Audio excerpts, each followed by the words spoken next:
I M grace. So നമ്മളിന്ന് woven റോസാണ് കേട്ടോ ഞാനിപ്പോൾ ഇന്ന് തുന്നാൻ പോകുന്നത്. ഇത് ഞാൻ ആദ്യം ഒന്ന് റൗണ്ട് ചെയ്തൊന്ന് വരച്ച് നോക്കിയിരുന്നു, ജസ്റ്റ് ഒന്നൊരു റഫായിട്ടൊന്ന് വരച്ച് നോക്കിയതാണ്. പിന്നെ ഞാൻ വിചാരിച്ചു വേണ്ട, വെറുതെ വരച്ചിട്ട് അതിട്ട് കൊളാക്കിയിട്ട് അത് മായ്ക്കാനും നിൽക്കണം, അപ്പോൾ ജസ്റ്റ് ഒന്ന് ഇതാക്കിയുള്ളൂ. അത് കഴിഞ്ഞിട്ട് നമ്മൾ ഫസ്റ്റ് 5 സ്റ്റെമ്മ് വരയ്ക്കല്ല തുന്നിയെടുക്കണം. എന്നാൽ അതിൻ്റെ ഇടയിൽക്കൂടെയാണ് പിന്നെ നമ്മൾ ആ ഒരു ഫ്ലവർ സ്റ്റിച്ച് ചെയ്യാൻ പോകുന്നത്. അപ്പോൾ ആദ്യം തന്നെ ഒരു 45 ഡിഗ്രി എന്നൊന്നും ഞാൻ പറയില്ല, ഒരു 30 ആ ഒരു ഇതിൽ ഒരു 5 ലൈൻ നമ്മൾ ഇടാണ് ചെയ്യുന്നത്. അതിന് ശേഷം നമ്മൾ 2 നൂല് കൂടി കെട്ടുമല്ലോ, അതേപോലെ കെട്ടിയതിന് ശേഷമാണ് അടിക്കോട് എടുത്തിട്ട് പിന്നെ നമ്മൾ ഒന്നിടവിട്ട് നമ്മളിങ്ങനെ ചുറ്റി എടുക്കുകയാണ് ചെയ്യുന്നത്. അങ്ങനെയാണ് നമുക്ക് ഈ റോസ് കിട്ടുന്നത്. നമുക്ക് വേണമെങ്കിൽ ഇതിൻ്റെ നടുവിൽ വേറെ കളർ കൊടുത്ത് ബാക്കിൽ വേറെ കൊടുക്കാം, അങ്ങനെയൊക്കെ ചെയ്യാം. പിന്നെ നടുവിൽ ഫ്രഞ്ച് നോട്ട് കൊടുത്തിട്ട് നമുക്ക് ബാക്കിൽ ഇതുപോലെ തുന്നാം.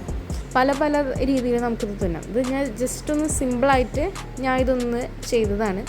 അതുപോലെ തന്നെ ഞാൻ ലീഫ് തുന്നുന്നത് ഇതുപോലെ തന്നെയാണ്. ഫസ്റ്റ് ഒരു ലൈനിൽ നമ്മൾ തുന്നി, അത് കഴിഞ്ഞിട്ട് തൊട്ട് താഴെ പിന്നെ ലെഫ്റ്റ് റൈറ്റ് അങ്ങനെ എടുത്താണ് ഞാൻ തുന്നുന്നത്. എളുപ്പമാണ് ഇത്. ശരിക്കും പറഞ്ഞു കഴിഞ്ഞാൽ എൻ്റെ വേർഷൻ ഇങ്ങനെയാണ്, ഞാൻ ഇങ്ങനെയാണ് തുന്നാറ്. പല രീതിയിലും എല്ലാം തുന്നാം, സിമ്പിളായിട്ടും കുറച്ച് വേറെ രീതിയിലും കുറച്ച് ഇങ്ങനെ ചെയ്യും പോലെ അങ്ങനെയൊക്കെ ആയിട്ട് നമുക്കിത് തുന്നാവുന്നതാണ്. ഭയങ്കര സിമ്പിളാണ്. ഇതെന്തായാലും ഭയങ്കര എളുപ്പമുള്ളൊരു പരിപാടിയാണിത്. പിന്നെ വെച്ച് കഴിഞ്ഞാൽ കുറച്ച് ടൈം എടുക്കും, കുറച്ച് ക്ഷമ വേണം, അതൊക്കെ വേണം കേട്ടോ ഇത് തുന്നുമ്പോൾ ഇരുന്നിട്ട്.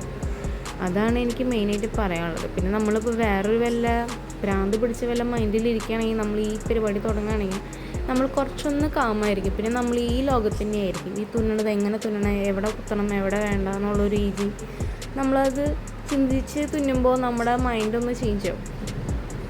ശരിക്കും പറഞ്ഞു കഴിഞ്ഞാൽ അതെനിക്ക് ഭയങ്കര ഹെൽപ്ഫുള്ളായിട്ടുണ്ട് ഈ ഒരു എംബ്രോയ്ഡറി പണി. ഇത് ഞാൻ ജസ്റ്റ് റഫായിട്ടൊന്ന് കാണിച്ചു തന്നത് മാത്രം കേട്ടോ. കാരണം ഞാനന്ന് അരിപ്പയിൽ തുന്നിയ വീഡിയോയിൽ അതെങ്ങനെ തുന്നണമെന്നുള്ളത് ഞാൻ ബ്രീഫായിട്ടൊന്നും പറഞ്ഞൊന്നുണ്ടായിരുന്നില്ല, ജസ്റ്റ് ഒന്ന് തുന്നി കാണിക്കുക ചെയ്തോളൂ.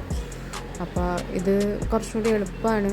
പിന്നെ ഇപ്പോൾ വെക്കേഷൻ ടൈമല്ലേ, ഇപ്പോൾ ഒരു കുഞ്ഞു പിള്ളേർക്ക്, കുഞ്ഞിത് ഏറ്റവും ചെറിയ പിള്ളേരല്ല, ഒരു 6, 7, 8 ആ ഒരു റേഞ്ചിലുള്ള പിള്ളേർക്ക് ഇത് വീട്ടിൽ നിന്ന് ചെയ്യാവുന്നതാണ്. പിന്നെ അവർക്ക് ബിസിനസ് വരെ ഇത് സ്റ്റാർട്ട് ചെയ്യാം, അത് കുറച്ചുകൂടി നല്ലതായിരിക്കും അവർക്ക് വേണ്ടിയിട്ട്. പിന്നെ ഇപ്പോൾ പിൻട്രസ്റ്റ് വൈബൊക്കെ വേണമെങ്കിൽ അതിലുണ്ട്, കുറേ ഐഡിയാസ് അതിലുണ്ട്. പിന്നെ ഞാൻ രണ്ടാമത് ചെയ്തത് എങ്ങനെയാണ് ഫ്രഞ്ച് നോട്ട് ഇടാമെന്നാണ്. ഫസ്റ്റ് നമ്മൾ അടിക്കൂടെ ത്രെഡ് എടുത്ത് പിന്നെ 2 റൗണ്ട് ചുറ്റുക. ഓരോ റൗണ്ട് ചുറ്റുന്നതനുസരിച്ചിട്ട് ത്രെഡിൻ്റെ ആ ഒരു റൗണ്ട് കൂടുന്നു മാത്രം, കുറച്ചൊരു കട്ടി ഉണ്ടാകുന്നു മാത്രം. ഒറ്റ ത്രെഡ് ഇടുമ്പോൾ ഒറ്റ ചുറ്റുമ്പോൾ ഒരു ചെറിയൊരു ഇത് വരും, 2 ചുറ്റുമ്പോൾ അതിൻ്റെ തൊട്ട് മുകളിലുള്ള ആ ഒരു ഇതിലേക്ക് വരും. ഇതാണ് ഫ്രഞ്ച് നോട്ട് വരുന്നത്. സോ അപ്പോൾ നമ്മുടെ ഇന്നത്തെ ട്യൂട്ടോറിയൽ ഇതായിരുന്നു. സോ നിങ്ങളൊന്ന് ട്രൈ ചെയ്ത് നോക്കിയാൽ മതി. അപ്പോൾ ഓക്കെ, ബൈ.